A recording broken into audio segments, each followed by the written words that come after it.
Hello দর্শক, আসসালামু আলাইকুম ওয়া রাহমাতুল্লাহি ওয়া বারাকাতুহু। প্রিয় দর্শক বন্ধুগণ, আমি এই মুহূর্তে মালদ্বীপ একটি বোটের ভিতরে আছি।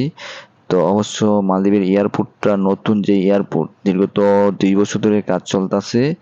আগামী নতুন বছরের উপলক্ষে এই রানিং মাস অবশ্য চালু হবে এয়ারপোর্ট এই ২৬ তারিখে।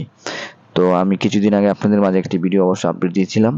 তো পাশাপাশি আজকে এদিকে এসেছিলাম, তো আমার কাছে খুব ভালো লাগলো, যার কারণে আজকে শ্যুটটা নিলাম আপনাদের কথা স্মরণ করে। অনেকজনই মালদ্বীপে আসেন বেড়াতে, ঘুরতে, বাংলাদেশের অনেক প্রান্ত থেকেই।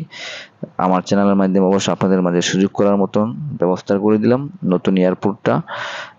অবশ্য অত্যন্ত সুন্দর। দীর্ঘত এয়ারপোর্টটা অনেকদিন ধরে কাজ চলতেছে, আর এয়ারপোর্ট যাইতো ২৬ তারিখে চালু হবে। সেটার উদ্বোধনের কাজে অবশ্য আমি ইনশাল্লাহ আসবো। এই জায়গায় আমার বিভিন্ন কাজে, মালদ্বীপের বিভিন্ন কাজে মোটামুটি আমার যাওয়া হয়। এই সমস্ত আনুষ্ঠানিক কাজেগুলা আমার একটা দাওয়াত হয়, যার কারণে অবশ্য অনেক সময় আমি যেতে সক্ষম হই। মহান আল্লাহ তাআলার কাছে আপনাদের দোয়া অনেকটা আমি শুকরিয়া। তো মালদ্বীপ অনেক প্রান্তে আমি ঘুরি, অনেক জায়গায় যাই, সেই সমস্ত সুন্দর ভিউগুলো আপনাদের মাঝে শেয়ার করি। আর মালদ্বীপগুলো দীর্ঘত বিশ্বে জুড়ে মানুষের কাছে এখন বর্তমানে মালদ্বীপ মাথা জেগে উঠেছে। অত্যন্ত সুন্দর একটি দেশ, স্বপ্নের দেশ মালদ্বীপ। দেখার মতন অবশ্যই আপনারা দেখবেন।